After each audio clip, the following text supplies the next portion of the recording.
This anime begins with Toka, the protagonist of this story. His life was complicated from the start. His father used to beat him, and his mother ignored the situation. Although these events happened, they are now just memories that Toka was dreaming about. When he wakes up on a bus, a girl named Sogu is being harassed by someone named Oimata. He's mocking her for being a nerd who reads romance novels. Other girls are watching the situation, but none intervene, and neither does the teacher. Toka gets up from his seat to help, telling Ayamata to stop bothering Sogu, but immediately backs down, and the bully responds by asking how a nobody like him dares to stand up to him. Takuto, the stereotypical popular guy in the class, steps in and tells the bully to do whatever he wants with Toka but to give the book back to Sogu. Like the lackey he is, Amata obeys, but just a few seconds later, he starts harassing another boy named Yasu by kicking his seat. The trip continues, but suddenly, everyone is summoned to another world by a goddess who introduces herself as Vicious. She tells them they have been called to serve as heroes. They are in a place called Alien, and every time the Great Demon Empire reappears, they summon heroes from another world to defeat the evil. Some of the students think they're dreaming, others believe it's a TV prank, and some even start to wonder if they might not be alive anymore. Takuto asks what happens if they choose not to help, and the goddess tells them that in that case, they will never be able to return to their world. Sogu asks how ordinary humans like them could possibly help, and then the goddess, with rather questionable ethics, releases a wolf to devour what appears to be a prisoner. She then conjures a fire spell that instantly eliminates the wolf, making it clear that they will also have powers like these. To reveal their abilities, the students pass in front of a crystal sphere. The bully turns out to be ranked A, and Takuto is so powerful that he breaks the crystal sphere. The goddess says this means he is ranked S, and the same happens with Sogu, which means the bully won't be able to bother her anymore since he's weaker than she is. Toka had a miserable childhood and an unremarkable life as a teenager. Maybe this new world could be a fresh start for him. But no, his sphere glows less than the others, and when he asks about his rank, the goddess completely ignores him. One of the students displays power superior to that of the S-class heroes, referred to as a dark hero. This is Yasu, the same boy whose seat the bully was kicking earlier. The goddess teaches them how to check their stats, and their Toka sees that he is ranked E, the lowest of all. When the goddess finishes giving all the necessary instructions to everyone, she announces that there is still one important ritual to perform and calls out Toka. The soldiers push him forward as Vicious speaks. She tells him that he is ranked E and the weakest of all his companions, so he will only be a burden. Therefore, she's going to send him to some ruins, and only if he survives will he gain his freedom. However, many dangerous criminals have been sent there, and none have ever managed to escape. The place is called the Ruins of the Wastes. Toka tries to convince her, saying that he has a unique ability that inflicts status ailments, but the goddess responds that his magic is completely useless and only has minimal effects on low-level monsters. None of his classmates defend him. Takuto even tells him to just accept things as they are and that the girls are tired of watching his situation. Yasu, now the most powerful of them all, was previously defended by Toka and thinks he will now help him in return, but he's only there to mock Toka for being ranked E. The goddess gives Toka a leather bag containing a stone that glows when magic is used. Sogu tries to defend Toka and dares to confront the goddess, but she is too strong and defeats Sogu with a single blow. Enraged, Toka attempts to use his paralysis magic on Vicious, but it's useless. She calls him insolent and useless, humiliating him in front of all his classmates, who remain indifferent to the situation. Vicious grants him his last words before transporting him to the ruins, and Toka, in tears, swears that he will get revenge. A while later, Toka finds himself in the ruins, completely dark, with his only source of light being the magical bag. Out of nowhere, a monster tries to attack him from behind, but Toka manages to escape, only able to run until he trips and falls to the ground. In that moment, he resigns himself to death, but the memory of his companions who abandoned him pushes his survival instinct, and using Paralyze, he manages to immobilize the monster. This allows him to escape, but he doesn't understand why it worked if, according to the goddess, his abilities would only work on low-level monsters, and there's no way that thing was low-level. Unfortunately, there are more monsters, this time one with the shape of a bird. The uncertainty of not knowing if his abilities will work overwhelms him, but he has no choice and uses Paralyze again, which works, giving him some hope that perhaps his abilities didn't work just by luck. However, Toka has another problem: he's out of mana. He uses the only remaining mana point to cast the status effect Poison, successfully poisoning the bird monster. Although it's still alive, it's paralyzed, but the paralysis on the Minotaur monster wears off, and now his chances of survival are extremely low. Toka tries to cast Paralyze, but the voice from his interface tells him he can't use the same spell twice on the same enemy. So, he tries using another status effect ability, Sleep, which works and puts the Minotaur to sleep even though Toka has no mana left. However, the cave is filled with dozens of similar monsters, and defending himself without any mana is taking a toll on him. His vision starts to blur, and he feels like he's about to faint. To make matters worse, more monsters arrive. Luckily, the bird-like monster he poisoned earlier dies, causing Toka to level up and recover his mana points. After using Paralyze so many times, the skill levels up, allowing him to paralyze multiple targets with a single cast. Now that all the monsters are paralyzed, he can take his time poisoning them one by one. Using poison repeatedly also levels up that skill. His initial stats multiply by his level, reaching 258. His mana points become his highest stat, and as more poison monsters die, his numbers continue to improve. Although he doesn't need it to defeat them, he uses sleep just to level up that skill to level 2 as well. The monsters seem to realize they are no longer the predators and start to flee. Toka picks up some insignificant items from the ground, which is all he can find for now. With no food available and considering the monsters have parts resembling cows and birds, he decides to eat them. The meat is too tough, and the only soft part is the eyes, which contain acid. Toka notices the stone in the bag changes color, and when he gives mana to the bag as usual to provide light, something seems to appear inside it, literally a bizarre combination of Coca-Cola and dehydrated meat. Even eating the eye seems more normal to me. Several days have passed, and Toka continues defeating monsters and leveling up. Despite his progress, he doesn't feel happy. He thinks to himself that his actions are unworthy of a human being. He recalls how, after suffering violence in his family, he was adopted by his uncles, who provided him with the warmth of a home and family, teaching him values like kindness and empathy. But now, despite all the lives he has taken, he feels nothing, and he admits that he's afraid of himself. He encounters an insignificant eye-shaped monster, which he easily defeats, and then comes across a door that requires magic to open. Inside, he finds what was once a couple. There are no signs of violence or a struggle. It seems they died from a lack of food and water. The two stayed together until the end, and Toka briefly prays for them. He finds some gems in one of the skeleton's bags and apologizes to the deceased as he takes them. Toka continues his ascent to the surface and comes across a door that requires more mana to open than the others. Once again, he finds a skeleton, but this time it holds a letter. The letter briefly states that the writer's name is Englyn Bahard, and that the goddess Vicious discarded him once he was no longer needed. Before that, he was the Dark Hero, meaning he had the same power and rank that Yasu currently holds. The letter says that Englyn entrusts whoever finds the letter with a book called Forbidden Arts and a magical scroll. But Toka is unable to read the scroll. Even so, he assumes that if the Dark Hero carried it, it must be an extremely powerful spell. While examining the book again, Toka finds a page stained with blood, containing a warning to be wary of the Soul Eater. Toka continues making his way through the ruins and comes across a door that he can't open with magic. Its design suggests that a specific object functioning as a key is needed. He reflects on the fact that even the powerful Dark Hero couldn't defeat the Soul Eater, but he has reached level 1229 on his journey so far and feels confident in his abilities. After walking a bit further, he encounters what appears to be the Soul Eater's head, which has a gem embedded in its forehead, likely the key needed to open the door. Toka attempts to paralyze it, but the Soul Eater quickly counterattacks with a lightning bolt that pierces Toka's hand. He thinks to himself that even if he escapes and levels up further, it doesn't change the fact that he can't even get close to that thing without getting hurt. To make matters worse, the Soul Eater begins to move. The scene shifts, and a woman appears in front of the ruins, wondering to herself if she should wait for someone to come out.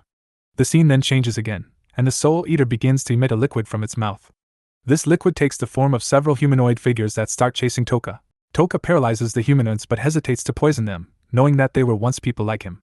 The Soul Eater seems to enjoy Toka's suffering, but in reality, it's all an act. When the monster becomes overconfident, thinking it has won, Toka paralyzes it along with the humanoids. He declares that he's tired of being a secondary character and, though he tried to be good and normal, all of that is over. Even if the humanoids were once human, it doesn't change the fact that they were hostile toward him, and he will make them pay for that.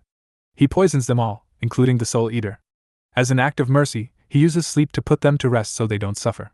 When the poison finishes its work, the souls are freed, and they thank him, revealing that they had been watching him the entire time. Among them are the couple of skeletons from earlier.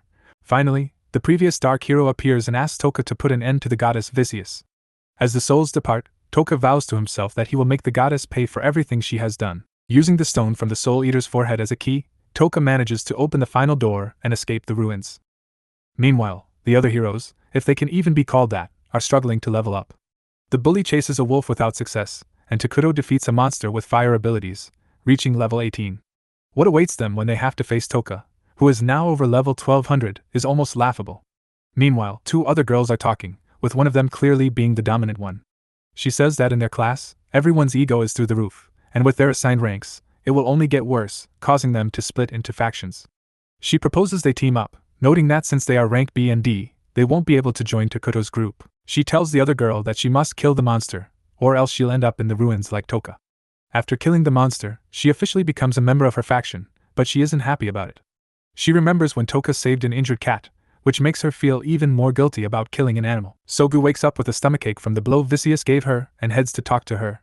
There, Vicious pretends, quite unconvincingly and intentionally so, to feel sorry for having discarded Toka, but she claims it's part of the policies of the Kingdom of Alien. She also mentions that she'll have to get rid of those who failed the monster-killing test. Despite disagreeing, Sogu proposes to the goddess that she will fulfill her duty as an S-class hero if Vicious promises not to dispose of those who failed the test. On the other hand, Toka finally sees the outside after several days of being trapped, but the girl who had been waiting outside is no longer there. She is now being chased by a group called the Sacred Watchers. Meanwhile, the protagonist discovers that he can make poison non-lethal, and after paralyzing a target, he can deactivate Paralyze at will. This way, he can avoid killing and sets out to find monsters to test his abilities. The first thing he encounters is a group of bigger slimes bullying a smaller one. The small slime defends itself, and Toka decides to help it. He releases the slimes, and they flee in fear. He also nullifies the poison effect so they aren't harmed. He tells the small slime that he admired its way of defending itself and releases it too. However, instead of leaving, the small slime decides to follow him, covering his back as if it were eyes on the back of his head. In the Book of Forbidden Arts, there's a spell to enhance monsters, even slimes. Toka continues his journey and names the slime Pigamaru. Meanwhile, the girl is still escaping, but seeing that she can't get far enough, she decides to use her sword. Unfortunately for Toka, they find him before they find her. One of them wants his valuables, while the other is only interested in testing his new sword. These guys are complete scum and start talking about getting women to torture for fun. Toka pleads for his life, but we know it's just a trick to distract them.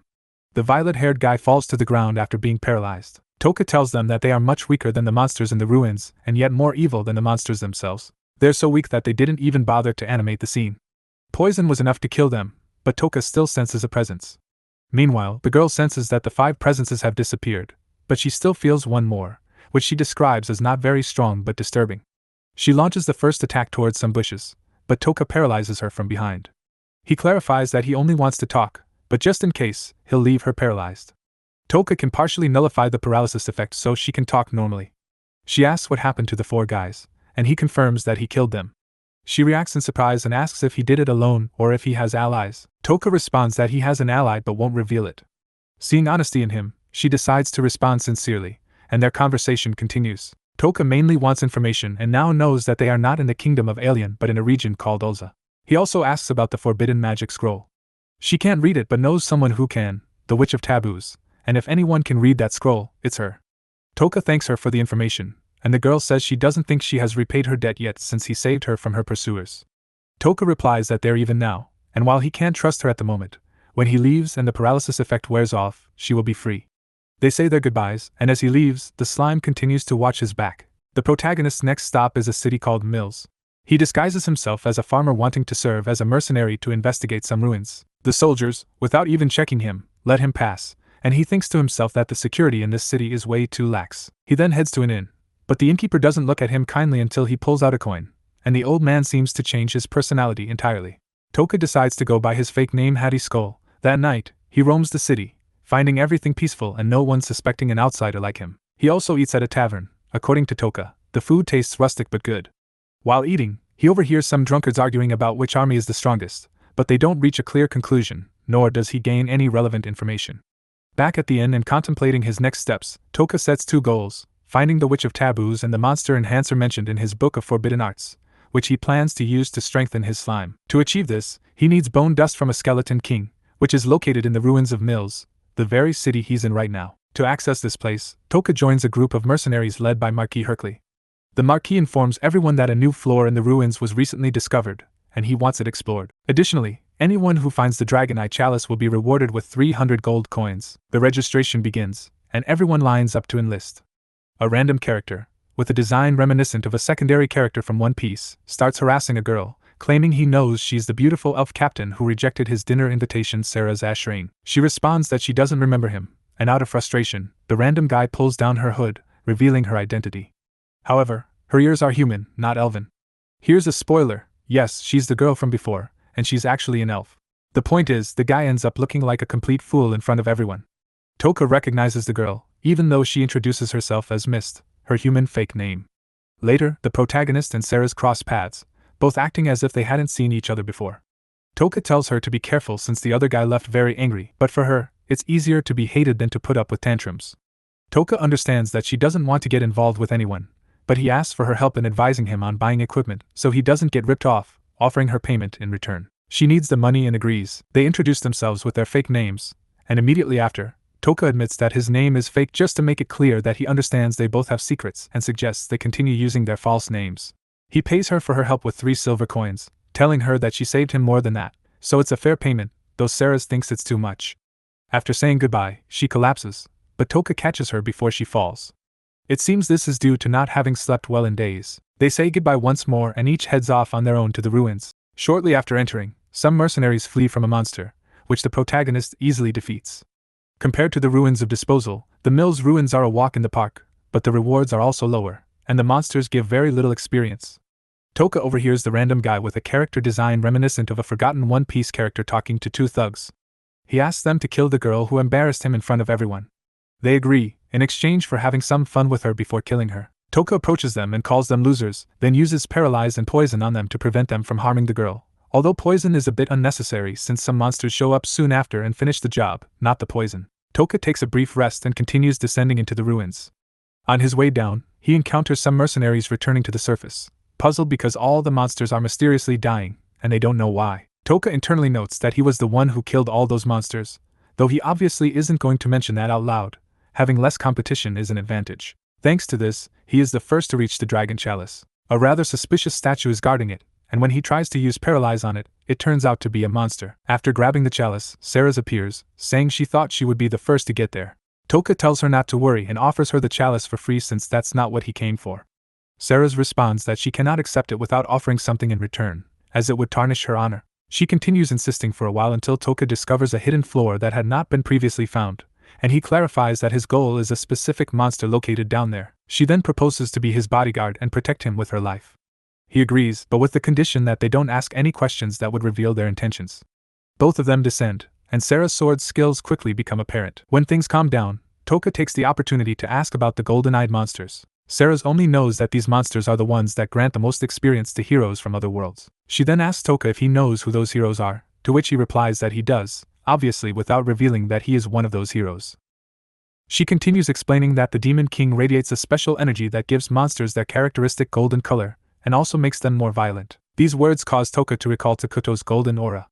The journey continues, and Sarah senses the presence of a nearby monster. Toka then reveals his slime, Pigamaru, for the first time, assuring her that there's nothing to worry about. Sarah, with noticeable dark circles under her eyes, is reluctant to sleep. Toka insists, pointing out that it would be problematic if she were to faint along the way. She agrees and lies down, and without her knowing, Toka uses a sleep spell on her. While she sleeps, the spell that altered the shape of hers fades away. But this is not a surprise for Toka. Meanwhile, a group of men wearing well-crafted armor with a keen sense of style arrives at the site where the protagonist fought against the Sacred Watchers. The Aliexpers Griffith suspects that this was Sarah's doing. In the next scene, Sarah wakes up, and shortly after, they continue their journey. It doesn't take long for them to encounter the Skeleton King, a much more powerful foe than the other monsters. Being very honorable, Sarah begins to unleash her power, and asks Toka to keep what he's about to see a secret, and not to hesitate to flee if things get complicated. Without saying a word, Toka paralyzes and poisons the monster, eliminating it within seconds and leaving Sarah quite surprised.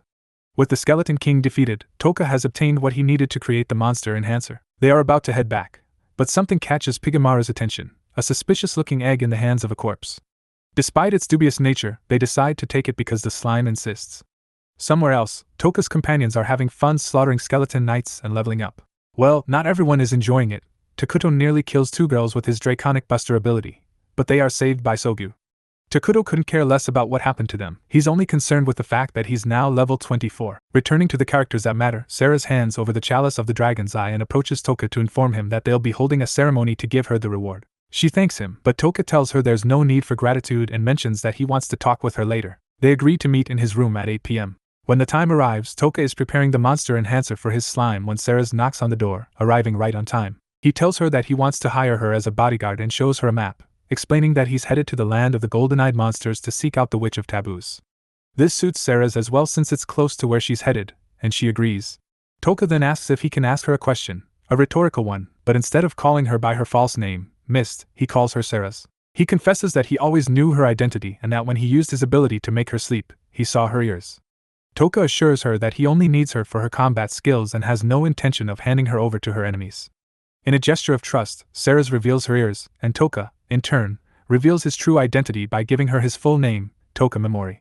However, they agree to continue using their false names, Hattie Skull and Mist, when in public. As payment for her bodyguard services, Toka offers her a blue gem. Ceres hesitates, knowing it's even more valuable than the chalice. Despite her initial refusal, Toka tosses the gem back to her, leaving her with no choice but to accept the payment. She warns him that she's a fugitive and is being hunted, and is about to share her past with him, but Toka makes it clear that he has no intention of prying into her personal life. The scene shifts to a more intimate moment where Ceres is taking a bath. In her thoughts, she regrets not having bathed before meeting with Toka. As she lies down afterward, she reflects on how she truly wants to be able to trust him. The next day, Ceres goes to the reward ceremony, and they agree to meet at the inn in the afternoon. Meanwhile, Toka plans to enhance Pigamaru, but this scene is not shown. During the ceremony, the Marquis brings in an illusion-breaking mage to verify the authenticity of the chalice, and Ceres immediately suspects a trap. Toka starts to worry as Ceres is taking much longer than expected, especially since she is always punctual. Realizing something might have gone wrong, he decides to search for her. On his way, he overhears two men talking. One mentions that the woman who found the chalice turned out to be a fugitive elven knight and fled into the forest. The scene shifts to Ceres fleeing while mounted knights on dragons pursue her. She is no novice and manages to defeat some of the enemies, but these are just regular soldiers. Her real opponent is someone else, Gizzen, a sub-captain of the 5-dragon squadron. He tells her he is not here to capture her alive. During the fight, she slips, and a kick from Gizzen makes her drop her sword. Gizzen tells her that before she dies, she'll get to experience a man, but that man won't be him. Toka arrives and, with his combination of paralyze and poison, Gizzen stands no chance. Ceres apologizes, thinking she should have known it was all a trap, and tries to return the payment, saying that if she becomes his bodyguard, he will be pursued by the Black Dragon Knights. Instead of canceling their deal, Toka hands her the bag full of blue gems, making it clear that he doesn't want to change bodyguards. Ceres is confused as to why, despite the inconvenience, he keeps insisting. It's obviously not a matter of convenience. Toka tells her that she reminds him of someone, his aunt, and well, Ceres has proven to be an honorable and upright person, even punctual. Don't you think people like that deserve some help? After this touching scene, the next step is to interrogate Gizzen to find out who wants to kill Ceres. But before he can confess, a giant spear crushes his head, and a more powerful enemy appears, the Griffith from AliExpress. Jokes aside, his name is Civet, and he's recognized as the strongest human in this world and the captain of the 5-dragon squadron. Still, Civet provides the information they wanted, a king named Ortora, who I checked in the manga and is the king of the kingdom Ceres comes from, a very creepy and simp old man obsessed with her who can't stand the fact that Ceres isn't his. If she can't belong to him, she can't belong to any other man, so he orders her to be killed. Civet is in charge of this task, but he says he'll let Ceres go if she can beat him in a duel. He quickly changes his mind and turns his attention to Toka. Toka feels the pressure of an enemy even stronger than the Soul Eater, and knows that any mistake will cost him his life. Toka introduces himself with the fake name Hattie Skull, and Civet immediately knows he's lying. Toka admits it and deduces that what Civet is looking for is a strong enemy to fight. Civet confirms this, and Toka takes the opportunity to suggest that he should face the goddess of Alien instead. Civet declines, as his country and Alien are on good terms, but he doesn't rule out the idea of fighting one of the heroes summoned by Vicious. Toka seizes the moment, saying that he could be his opponent, and reveals his identity, confessing that he is one of the heroes summoned by the goddess. Civet believes his words but asks why he's not with the other heroes, to which Toka responds that his position is unique and allows him the freedom to act independently. It may sound like a lie, but it's true. Technically, the goddess told him that if he survived the ruins, he would be free. He even dares to say that he's in a different league than the rest of his companions but that he hasn't yet reached a level where he can fight Civet as an equal. So, he proposes that Civet let him live for today, and in return, he will become strong enough to face him in a death match. Seeing the will, bravery, and hostility of someone weaker but willing to fight him, Civet decides to let him live, but he doesn't plan to spare Ceres. However, Toka is persuasive and manages to convince him by arguing that she is his bodyguard, he needs her to reach his destination, and he will use her to become stronger.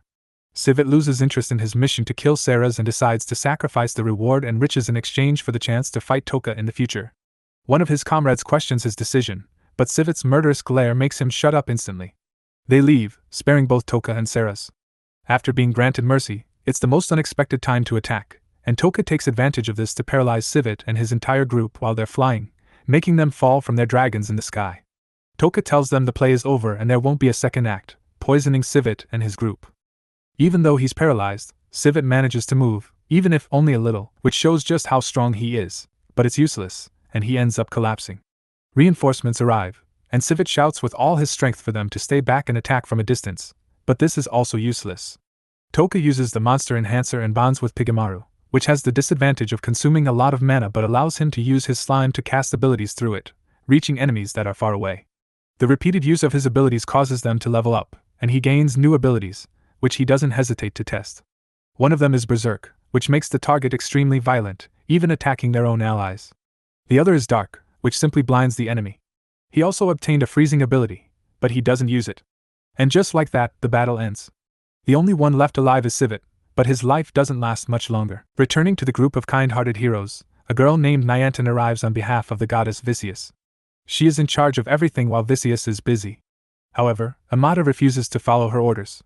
But well, she's not in charge for no reason, and she's strong enough to knock Amada to the ground with a single blow. Toka tells Ceres everything about his revenge against the goddess, and reveals his intentions, explaining that it's not about the honor and justice she values, but simply a selfish desire for revenge. Even so, she doesn't change her opinion of him, and still considers him a good person for risking his life to save her. She promises to repay her debt by helping him with his goal,